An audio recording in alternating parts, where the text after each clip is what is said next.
नमस्कार साथियों, मैं ओम प्रकाश साहू, अध्यापक, राजकीय प्राथमिक विद्यालय खिचड़ों ढाणी बबू गलेरिया। आपका गोयल साहब के यूट्यूब चैनल पर स्वागत है।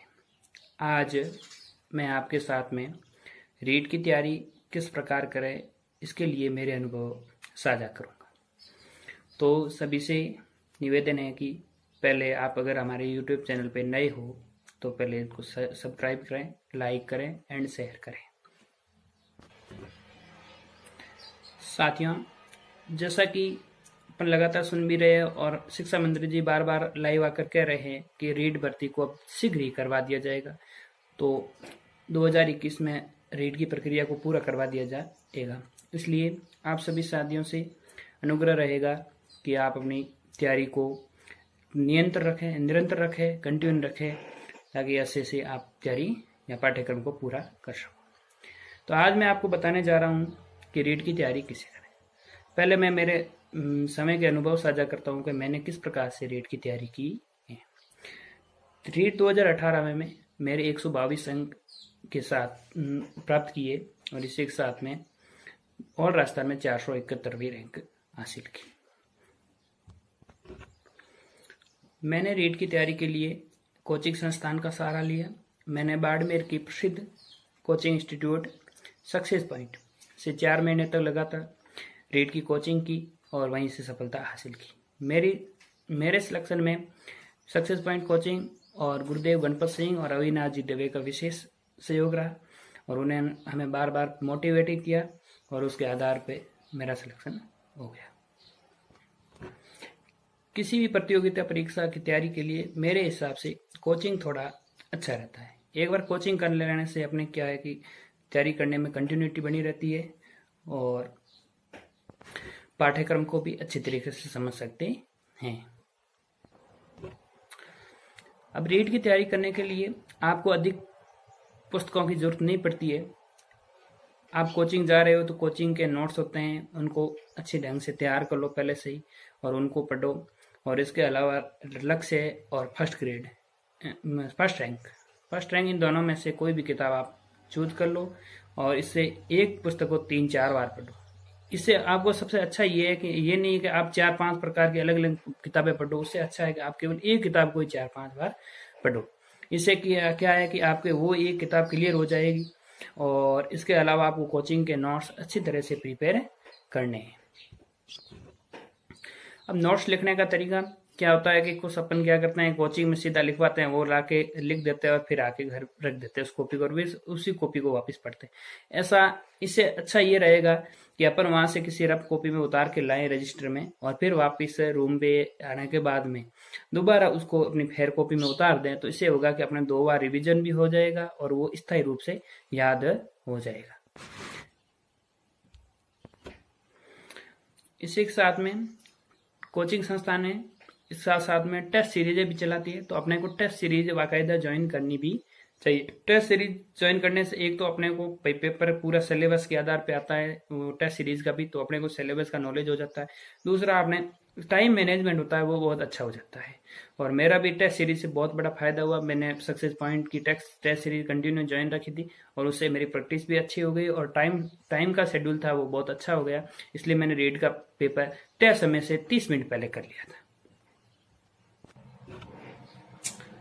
अब पेपर सोल्व करने का तरीका, आपको पेपर सोल्व करते समय जो विषय आपको सबसे डिफिकल्ट लगता है आप उसको पहले सोल्व करने की कोशिश नहीं करो। जो विषय आपके लिए बहुत सरल है तो उसको पहले सोल्व करो और उसके बाद में जैसे डिफिकल्ट से कठिन ऐसे नहीं है कि एक से लेके सारे प्रश्न अपने को सोल्व करने हैं, वो नहीं है।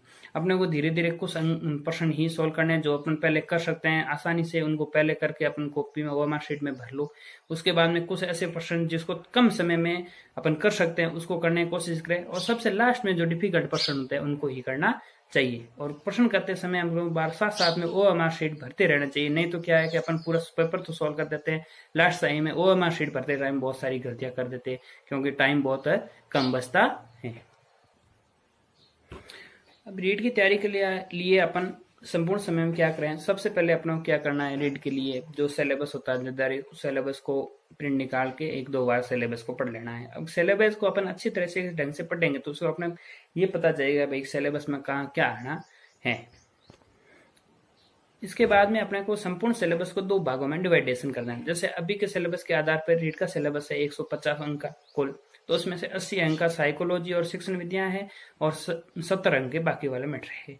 तो अपने को इसमें सबसे अच्छी ये कोशिश करनी है जो 80 अंक का मैटर है उसको बहुत अच्छे तरीके से तैयार करें, उसमें अपन 80 में से 75 नंबर ला सके, कम से कम 80 में से 75 नंबर ला सके। और बाकी वाला जो 70 अंक का है उसमें अगर आप 70 में से 50 लाओगे तो भी काम चल जाएगा। अब ज्यादा अपने को यही टारगेट रखना चाहिए लगभग कि अपने 75 से 80% के बीच में मार्क आने चाहिए, और इसके बीच में आएगा तो आपका सिलेक्शन श्योर है। क्योंकि पिछली भर्तियों से और इस भर्तियों तक आज तक भी थर्ड ग्रेड की रेट की जो भी मेरिट रही है वो लगभग 75 और 80 के बीच में रही है। तो अपना टारगेट 75 से 80 के बीच में होना चाहिए, और 80 के तक में ऐसे नहीं कि 75 ही पूरे हो, वो नहीं। अब विषयवार तैयारी किस प्रकार से अपन करें, तो सबसे पहले विषय होता है साइकोलॉजी। वो अपने बहुत डिफिकल्ट भी है और अपने को ऐसा महसूस होता है कि बहुत डिफिकल्ट विषय है, जबकि साइकोलॉजी में ऐसा कुछ नहीं है। आप कोचिंग के नोट्स तैयार कर लो और उनको अच्छी तरह से पढ़ो। और इसके अलावा साइकोलॉजी के लिए बाड़मेर में अविनाश जी दवे सर, उनके द्वारा एक प्रैक्टिस सेट जो साइकोलॉजी की पुस्तक करके जो आस्था कोचिंग पे लगभग मिलती है, तो वहां से आप वो ले लो और उसका बार बार प्रैक्टिस करो। तो उनमें पुराने पत्रों जो प्रश्न पत्र है उनका संकलन किया हुआ है। तो देवे सर ने बहुत ही मेहनत से उस पुस्तक का संकलन करके बनाई है उस पुस्तक को। तो आप उसको थोड़ा ज्यादा टाइम दोगे तो आपकी साइकोलॉजी बहुत अच्छी हो जाएगी। और इसके साथ ही आपको अगर आप देवे सर के सीधे टच में हो तो वहां से उनसे कोचिंग भी ले सकते हो। अगर नहीं हो तो आप उनके कहीं से भी नोट होते हैं वो अरेंज करके कहीं से पढ़ने की कोशिश करिए। तो आपको साइकोलॉजी बहुत ही ईजी भी लगेगी और बहुत अच्छी भी लगेगी, इसलिए आप साइकोलॉजी अच्छी तरीके से कर लोगे। अगली बात रही है सब्जेक्ट की, तो हिंदी, इंग्लिश और संस्कृत तीनों। अपने बाड़मेर अधिकतर हिंदी और संस्कृत ही चूज करते हैं। तो हिंदी और संस्कृत में अपने को क्या करना है कि हिंदी और संस्कृत में, संस्कृत और हिंदी में कुछ चीजें बहुत कॉमन है। जैसे शिक्षण विद्या है तो वो दोनों की लगभग अधिकतर कॉमन है। तो अपने को दोनों की शिक्षण विद्या एक बार साथ में जोड़कर पढ़ लेनी चाहिए, और अलग अलग तो पढ़नी है, साथ में जोड़कर पढ़ेंगे तो अपने एक साथ में 2 सब्जेक्ट प्रिपेयर हो जाएंगे। इसके अलावा हिंदी में जो राजस्थान माध्यमिक शिक्षा बोर्ड की 9 से 12 की व्याकरण आती है वो अपने को पढ़नी चाहिए। और संस्कृत में शब्द रूप, धातु रूप वगैरह यूं तो कोचिंग की थोड़ी बहुत सहायता होती है, और इसके अलावा कुछ और भी कहीं से भी अरेंज हो तो अपने को याद करने पड़ेंगे। अब रही बात साथियों गणित की। अब गणित अधिकतर विद्यार्थियों की क्या होती है, कमजोर होती है, और उनके माइंड में एक फोबिया होता है कि यार गणित है। तो ऐसा कुछ नहीं है। रीट के सिलेबस में गणित के ज्यादा मार नहीं है, क्योंकि 15 नंबर की तो शिक्षण विद्या है, तो वो तो उसका गणित से कोई ज्यादा ताल्लुकात नहीं है। और जैसे हिंदी की पढ़ते हो वैसे उसकी शिक्षण विद्या अच्छी तरीके से अपने को प्रिपेयर कर। अब रही बात है 15 नंबर की गणित की, तो 15 नंबर की गणित में से 10 नंबर की गणित तो बहुत इजी आती है, जैसे एक एक नियम वगैरह ऐसी आती है, और 5 नंबर की बहुत डिफिकल्ट आती है।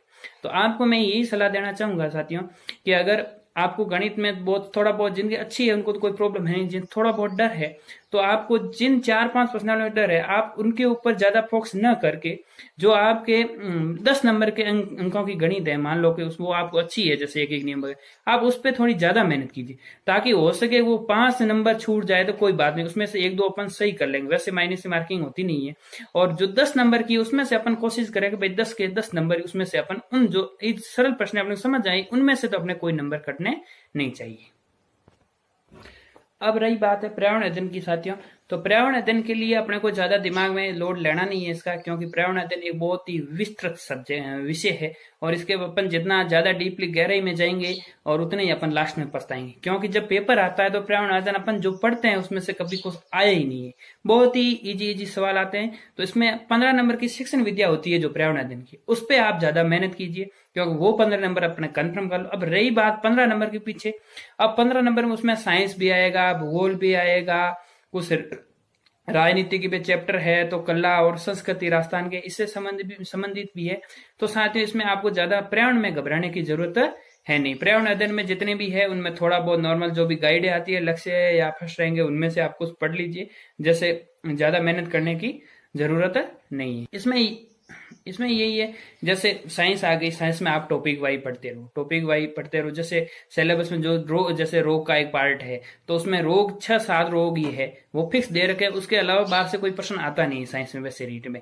और अपन क्या करते हैं, रोग आ गया टॉपिक तो पूरे रोग पढ़ते हैं, जितने ये इतने सारे, फिर उसमें मेहनत करते हैं और लास्ट में जाके अपन देखते हैं तो प्रश्न तो उसका एक आता है। तो वो तो पहले ही सिलेबस में स्पष्ट दे रखा है कि भाई ये रोग है, इनसे संबंधित प्रश्न आएंगे, तो अपने को सिलेबस के आधार पर अच्छी तरीके से। अब लास्ट में मैं एक बार पुनः यही कहना चाहता हूँ कि सिलेबस को अपने को 2 भागों में डिवाइड कर लेना चाहिए। शिक्षण विद्या साइकोलॉजी को एक तरफ रखो और बाकी वाला पोर्शन है एक तरफ रखो। और इसमें शिक्षण विद्याओं को और साइकोलॉजी को बहुत अच्छी तरह से आप प्रिपेयर करो, क्योंकि अधिक शिक्षण विद्याएं वो सभी सब्जेक्टों की एक ही है। और अपन कोशिश करेंगे तो अपने को सभी सब्जेक्टों में जो भी है वो अपने को समानता मिल जाएगी, भाई हाँ ये सेम है, तो अपने को उनको जोड़ कर पढ़ना है ताकि अपने को सभी शिक्षण विद्या आसानी से समझ में आ जाए। और साइकोलॉजी की आप थोड़ा एक्स्ट्रा मेहनत करनी पड़ेगी। इसके अलावा मैं एक और आपको कहना चाहूंगा कि अगर साथियों आपका कोई एक सब्जेक्ट वीक है, बहुत कमजोर है, मान लो कि आपको उसमें इंटरेस्टेड नहीं है कि ये सब्जेक्ट है, तो फिर आप उस सब्जेक्ट का भय अपने दिमाग में मत रखो, आप उस सब्जेक्ट को एक बार फ्री कर लो। बाकी वाले आपके जो 3-4 सब्जेक्ट अच्छे हैं उस पर आप बहुत ज्यादा मेहनत कीजिए। जो अपने अच्छे हैं पहले से उनको तो बहुत अच्छा कर लो। अब जो बुराई है पहले से अपने को समझ में नहीं आ रहा है, अपने लिए वीक है, उसमें आप ढंग की मेहनत कर लो। फिर ये नहीं ज्यादा कि उसमें अपने कुछ आते नहीं है, अपन दिमाग में लेके फोबियो बैठ गया कि यार इसमें मैं क्या हो जाएगा, इसमें मेरा क्या हो जाएगा, ऐसा अपने को सोचना नहीं है।